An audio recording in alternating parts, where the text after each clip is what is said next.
നമ്മുടെ വീടിന്റെ പണിയിറങ്ങുമ്പോ ഞാൻ നിന്റെ അമ്മയുടെ മുഖത്ത് നോക്കാറില്ല. നിന്നെ വിളിച്ചു വരുത്തി അനിയത്തിയെ കല്യാണം ആലോചിച്ചു ആ ഭദ്രൻ.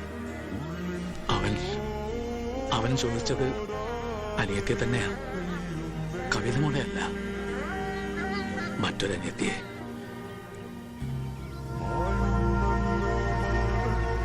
നിന്റെ മുഖത്ത് നോക്കി ഇത് എങ്ങനെയാ പറയേണ്ടത് എന്നെനിക്കറിയില്ല.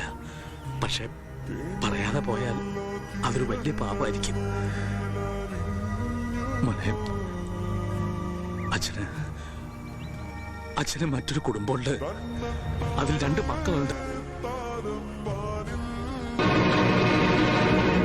അച്ഛനെന്തേ പറഞ്ഞേ? അച്ഛന് മറ്റൊരു കുടുംബം? എന്താ കടം കഥ പറയാ? അല്ല, സത്യം.